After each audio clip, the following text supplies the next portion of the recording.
오늘 주께서 우리에게 주시는 말씀은 시편 51편 1절부터 15절까지의 말씀입니다. 시편 51편 구약성경 839페이지입니다. 시편 51편 1절부터의 말씀을 제가 읽겠습니다. 하나님이여, 주의 인자를 따라 내게 은혜를 베푸시며 주의 많은 긍휼을 따라 내 죄악을 지워주소서. 나의 죄악을 말갛게 씻으시며 나의 죄를 깨끗게 제하소서. 물은 나는 내 죄가를 아오니 내 죄가 항상 내 앞에 있나이다. 내가 주께만 범죄하여 주의 목전에 악을 행하였사오니 주께서 말씀할 때에 의로우시다 하고 주께서 심판하실 때에 순전하시다 하리이다. 내가 죄악 중에서 출생하였으며 어머니가 죄 중에서 나를 잉태하였나이다. 보소서, 주께서는 중심이 진실함을 원하시오니 내게 지혜를 은밀히 가르치시리이다. 우슬초로 나를 정결하게 하소서. 내가 정하리이다. 나의 죄를 씻어 주소서. 내가 눈보다 희리이다. 내게 즐겁고 기쁜 소리를 들려주시사 주께서 꺾으신 뼈들도 즐거워하게 하소서. 주의 얼굴을 내 죄에서 돌이키시고 내 모든 죄악을 지워주소서. 하나님이여, 내 속에 정한 마음을 창조하시고 내 안에 정직한 영을 새롭게 하소서. 나를 주 앞에서 쫓아내지 마시며 주의 성령을 내게서 거두지 마소서. 주의 구원의 즐거움을 내게 회복시켜 주시고 자원하는 심령을 주사 나를 붙드소서. 그리하면 내가 범죄자에게 주의 도를 가르치이니 죄인들이 주께 돌아오리이다. 하나님이여, 나의 구원의 하나님이여, 죄 흘린 죄에게서 나를 건지소서. 내 혀가 주의 의를 높이 노래하리이다. 주여, 내 입술을 열어주소서. 내 입이 주를 찬송하여 전파하리이다.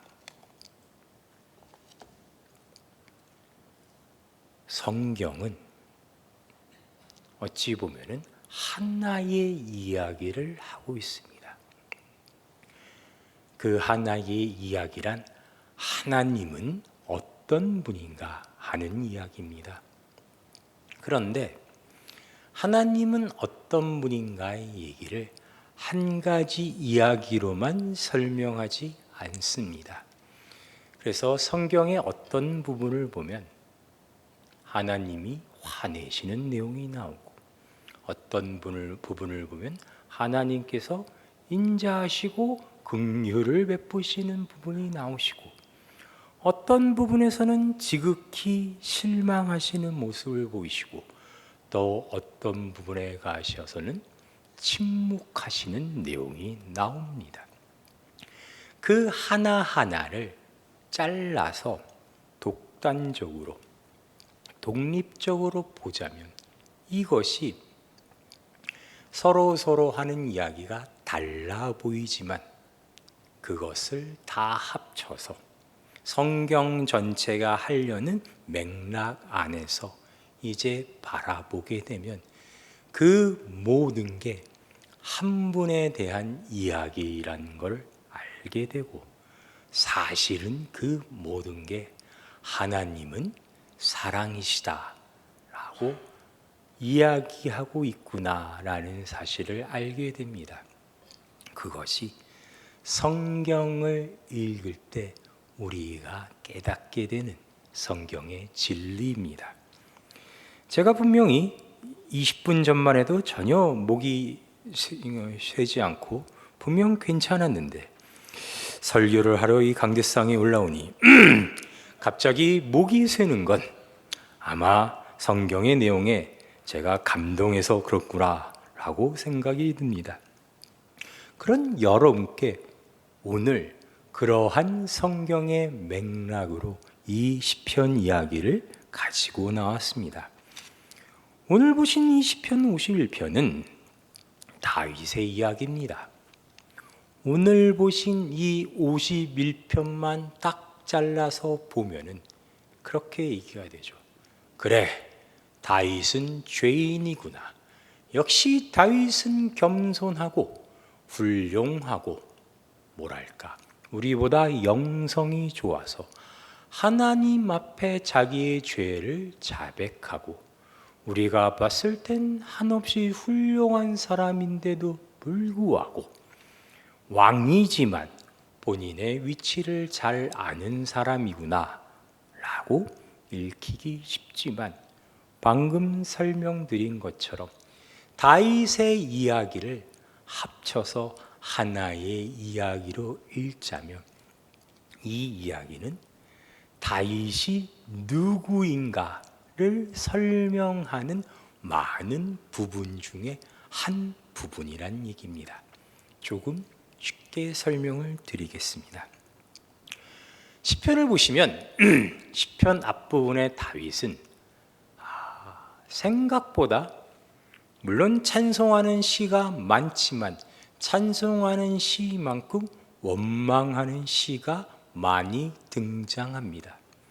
그가 하나님을 원망했을 때는 주로 언제냐면 사울의 쫓기요 온 이스라엘의 미움을 받아 목숨이 매일매일 위험에 빠져서 간당간당했던 시절입니다. 다윗이 하나님을 원망했던 이유는 다름이 아니라 본인이 생각했던 공의가 이 땅에 이루어지지 않기 때문이었습니다. 누가 보아도 자기는 하나님의 뜻을 쫓는 사람이고 하나님께 순종하는 사람이요 그것에 대한 증표로 하나님께 기름 부음을 받은 자였는데 세상의 미움을 받고 망해가고 죽음의 문턱까지 쫓긴단 말이죠. 그래서 하나님께 따지고 들었습니다. 하나님, 왜 의인인 나는 이렇게 환난을 겪어야 되고 나를 대적하는 저 죄인들은 하나님이 심판하지 아니하십니까? 하나님이 하나님이시고 하나님이 의로우신 하나님이실 텐데 의로우신 하나님이시라면 이것을 감히 좌시하지 아니하실 텐데 주무십니까? 아니면 저를 약올리려고 저를 쳐다보지 아니하시고 외면하십니까? 그것이 다윗의 매일매일의 외침이었습니다. 그런데 이 51장의 내용을 보면 이것은 다윗이 그러한 시절이 지나 왕이 된 다음에 이제 생활이 안정되었던 다윗이 드디어 자신의 본 모습을 알게 되고 자기의 실체를 목격하게 된 다음에 쓴 시입니다. 과거 다윗이 그렇게 하나님께 의인의 구원을 죄인의 심판을 울부짖던 시절에는 사실 다윗은 자신이 있었습니다. 뭐가 자신이 있었냐면 자기는 하나님을 늘 바라고 하나님께 순종하고 하나님을 끝까지 사랑할 자신이 있었습니다. 다시 말해 의인으로서 살아갈 자신이 있었죠. 다윗의 불만은 그런 수준이 아니라 의롭게 살기가 힘들다는 수준의 불만이 아니라 의인이 응당한 대우를 받지 못하는 현실에 대한 불만이었습니다. 그런데 여러분도 잘 아시다시피 왕이 되고 그러한 고난으로부터 역경으로부터 벗어난 자기는 자기의 기대에 부응하는 그런 모습이 아니었습니다. 자기의 실체는 사실은 죄인이었던 거죠. 하나님을 멀리하고 나의 필요에 의해 깜족같이 거짓말을 할 수 있고 죄를 질 수 있는 사람. 과거에는 자기가 의인이었다고 생각했고 자기와 반대편에 있는 자들이 죄인이라 생각했는데 이제 범죄한 자기 자신을 마주하면서 다윗이 발견한 자기 자신은 죄인들과 다를 바 없는 내가 바로 선악과를 먹은 아담이요, 내가 형제를 죽인 가인이요, 내가 아간이요, 내가 광야에서 하나님을 버리고 나의 비호를 쫓아 우상을 섬기려 했던 그 이스라엘이요, 나아가 내 바로 전 하나님께 범죄하여 쫓겨난 사울과 차이가 없는 사람이란 사실을 발견하게 된 겁니다. 그럼 다윗은 이런 생각을 했겠죠. 내가 사울과 아간과 그 전 죄인들과 별 차이가 없는 나도 죄인인데, 그런데 하나님은 왜 나를 택하셨을까? 왜 나를 복을 주셨을까? 왜 하나님은 나의 죄는 간과하시고 맑게 씻으시고 사해 주시고 나를 사랑하시는 것은 멈추지 아니하실까? 라는 질문으로 다윗을 이끌어 갔던 것입니다. 그래서 드디어 그것에 대한 깨달음을 얻은 다윗은 이렇게 우리에게 그 고백을 하게 되죠. 16절. 주께서는 제사를 기뻐하지 아니하시나니 그렇지 아니하면 내가 드렸을 것이라. 주는 번제를 기뻐하지 아니하시나이다. 하나님께서 구하시는 제사는 상한 심령이라. 하나님이여 상하고 통회하는 마음을 주께서 멸시하지 아니하시리이다. 자기의 인생과 자기 자신의 본 모습과 죄인과의 가장 큰 차이점을 다윗은 어디에서 발견했냐면 하나님에서 발견했습니다. 내가 죄사함을 받고 하나님께 사랑을 받고 이렇게 영원히 복을 누리게 되는 것은 내가 실상 의인이어서도 아니요, 나에게 죄가 없어서도 아니요, 내가 그럴 만한 능력이나 아니면 선택으로 인한, 즉 나의 공로 때문이 아닌, 이 모든 것의 원인은 하나님이다. 즉 사울과 다윗의 차이가 뭐냐 하면은 다윗은 하나님이 편들어주는 사람이었다는 거죠. 아니, 다윗은 사울보다 뭐가 다르길래, 뭐가 더 특별하길래 하나님이 다윗에게 편들어 주셨습니까? 가 우리의 질문일 수 있는데 성경이 말하는 그 질문의 답은 놀랍게도 그 역시 하나님이다라는 뜻입니다. 지금 다윗이 하는 말, 하나님이 원하시는 것은 제사가 아니라 상한 심령이라는 말은 어렵게 생각하지 마시고 쉽게 풀어 얘기하면 이겁니다. 하나님이 사랑하시는 건 우리가 봤을 때 어떤 번듯한, 그럴싸한 어떤 그런 것들이 아니라 바로 나다, 나. 하나님이 사랑하시는 것, 죄인과 다름없이 보잘것없는, 남들과 비교해서 나을 바 없는 바로 나 자신이다 하는 이야기입니다. 그리스 철학에서는 경험보다 기술을 위로 칩니다. 그러니까 지혜의 시작을 기술이라고 얘기합니다. 그리스 철학에서 얘기하는 기술과 경험의 차이는 그 설명, 아리스토텔레스의 설명에 따지면 원인에 있습니다.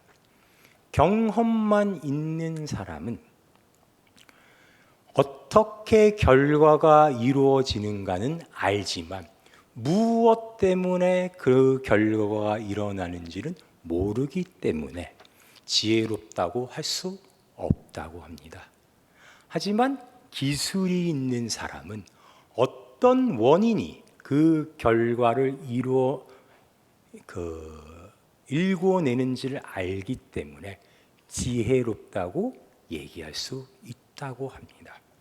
그런 식으로 봤을 때 내가 하나님에게 사랑을 받고 하나님으로부터 끝까지 복을 받게 되는 원인에 대해 드디어 다윗은 그런 세상적 상식을 벗어난 그 원인이 하나님께 있음을 깨닫게 되는 거죠.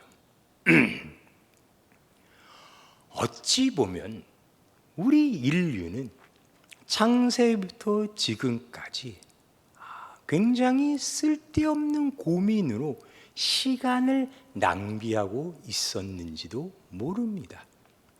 왜냐하면 우리는 언제나 그 원인을 알고 싶어 했고 그 원인이 무엇인지에 대해서 많은 시간과 노력을 들여서 연구해 왔으니까요. 하나님이 구원하시는 원인, 하나님이 우리를 사랑하시는 이유, 하나님이 끝까지 우리를 포기하지 않으시는 그 근원, 그것이 무엇인가, 그리고 어떻게 하면 나는 그것을 갖출 수 있는가를 너무나도 오랫동안 고민해 왔습니다. 그런데 정작 오늘처럼 이 시편 52편을 맞이하게 되면 답은 어찌 보면 너무나 단순한 곳에 있었습니다. 너희가 복받는 이유 나다.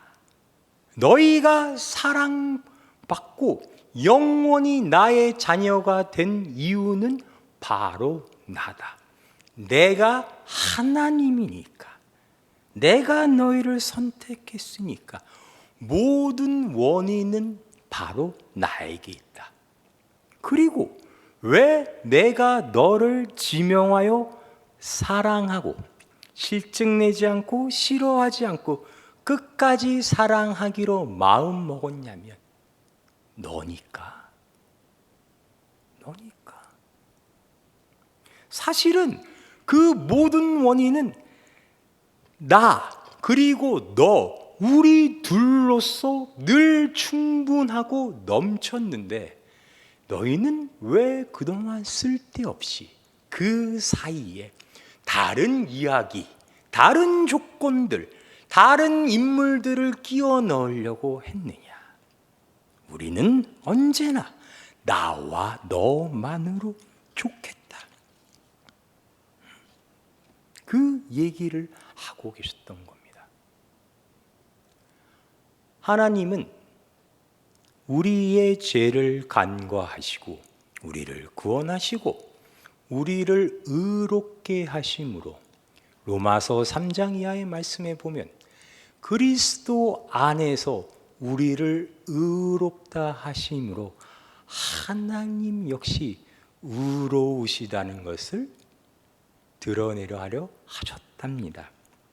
다시 말해 우리가 의롭다는 것으로 하나님은 하나님의 의로움을 드러내려 하셨다는 이야기가 됩니다.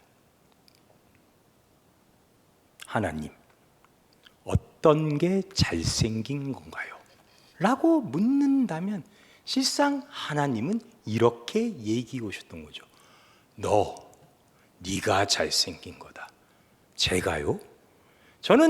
제가 봐도 지구상에 저보다 잘생긴 사람이 한 59억 명은 돼 보이는데요. 아니라니까. 잘생긴 건 너라니까. 자꾸 너와 내 사이에 다른 걸 넣지 마라. 왜 제가 잘생겼냐? 내 마음이니까. 내가 하나님이고 내가 너를 지명하여 그리고 내가 세상에 말하길 너니까. 나는 처음부터 지금까지 늘 그렇게 얘기를 해온 거란다. 나의 의로움이 너를 통하여 세상에 드러내게 된다는 것은, 그러니까 나는 나로 인한 모든 선한 것, 모든 영광, 모든 찬송을 너와 함께, 그리고 바로 너의 안에서 이루려 했던 것이다. 그게 바로 창세전부터 내가 너를 두고 택정한, 계획한 나의 목표란다 라는 이야기입니다.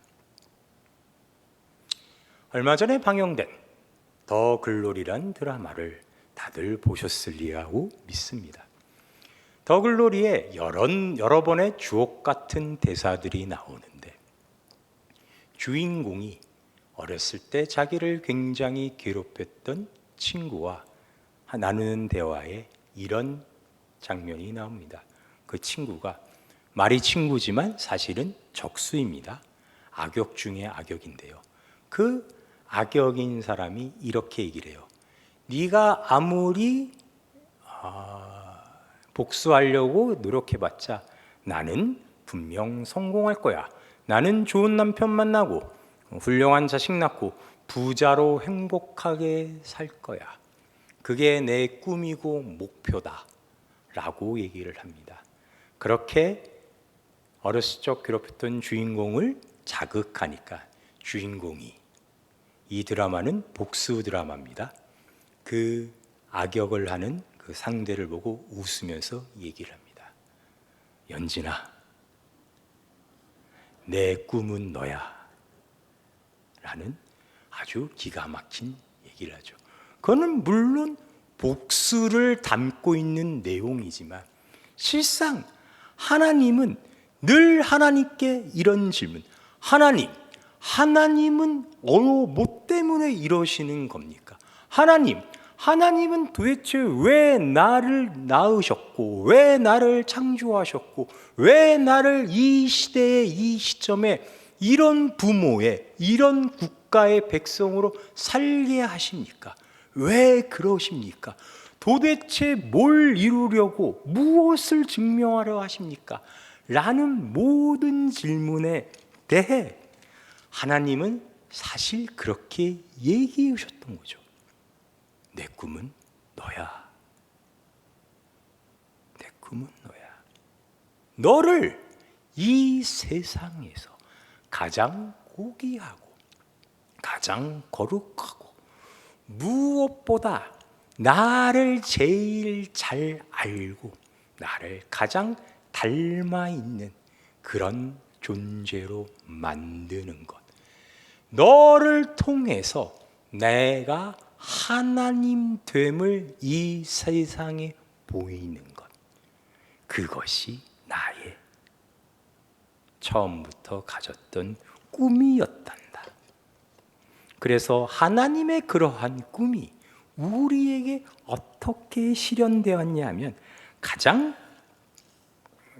뭐라 그럴까요? 이렇게 이해하기 쉬운 사례가 창세기 18장에 나옵니다.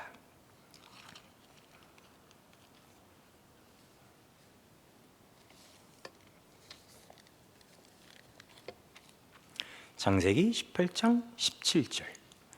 여호와께서 이르시되 내가 하려는 것을 아브라함에게 숨기겠느냐? 아브라함은 강대한 나라가 되고 천하 만민은 그로 말미암아 복을 받게 될 것이 아니냐? 내가 그로 그 자식과 권속에 멍하여 여호와의 도를 지켜 의와 공도를 행하게 하려고 그를 택하였나니, 이는 나 여호와가 아브라함에 대하여 말한 일을 이루려 함이니라. 아브라함이 거대한 나라가 된다. 아브라함은 세상의 복이 된다. 아브라함은 이 세상의 가장 고귀한 존재가 된다. 왜? 내가 그렇게 말했으니까. 내가 그렇게 약속했으니까.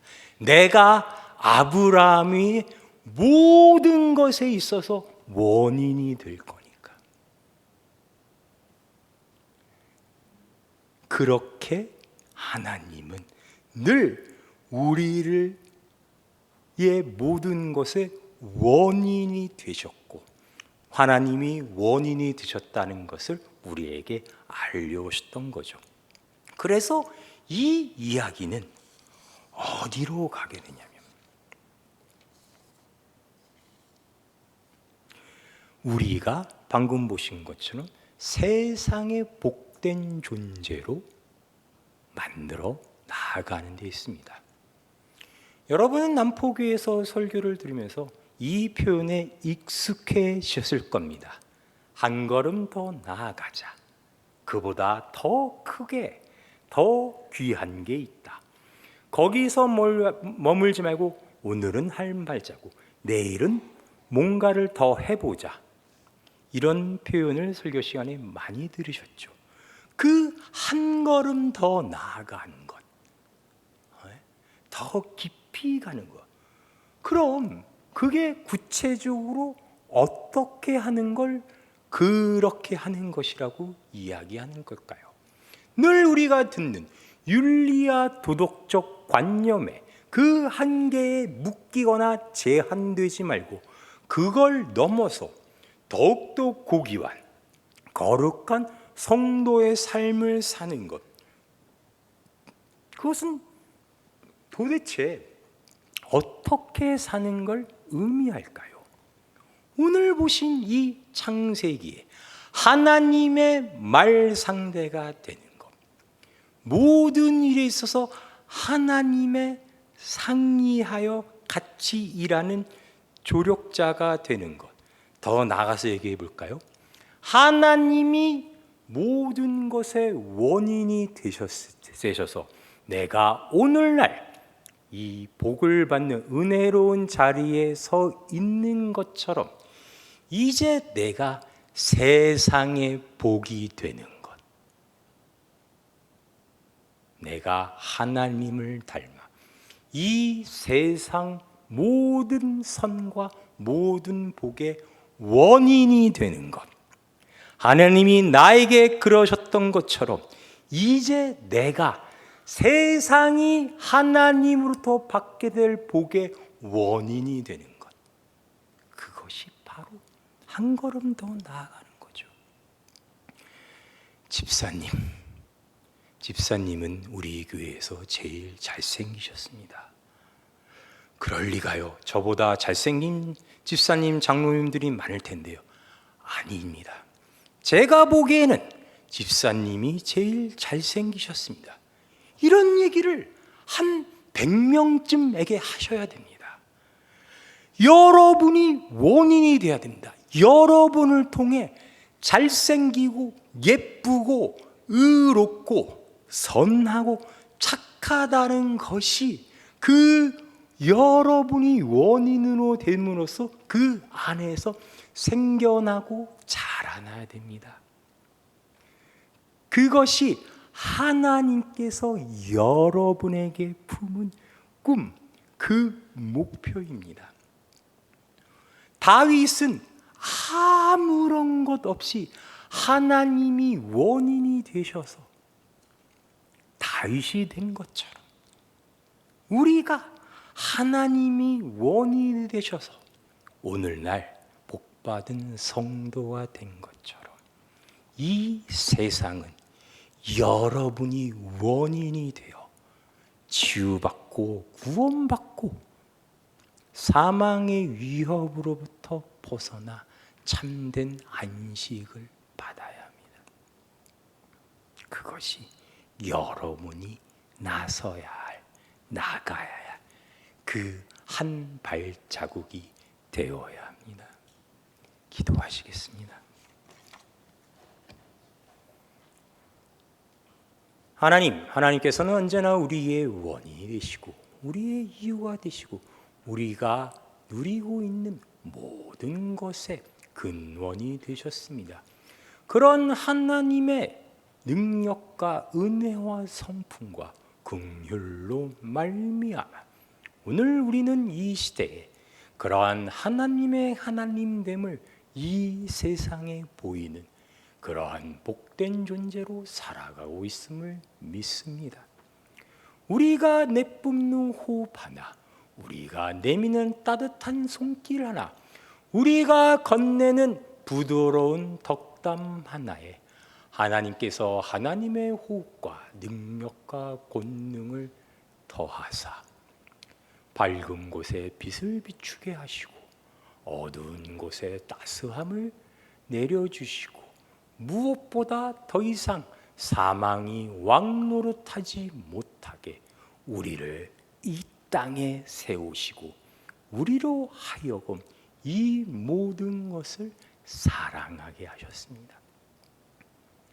우리를 축복하는 자를 하나님께서 축복하실 줄로 믿고 우리를 저주하는 자는 하나님께서 저주할 줄로 믿사오니 이제 우리가 기도하는, 우리가 사랑으로 품는, 우리보다 낫게 여겨 사랑으로 섬기는 우리 모두를, 우리 이웃 모두를 주께서 축복하시고 그들에게도 하나님의 능력을 부어주실 줄로 믿사옵니다. 우리의 믿음으로 말미암아 예수께서 다시 오실 날 우리 모두는 하나님의 생명 안에 거하게 될 줄로 믿사옵니다. 언제나 우리의 믿음을 도와주시옵소서. 예수님의 이름으로 기도하였습니다. 아멘.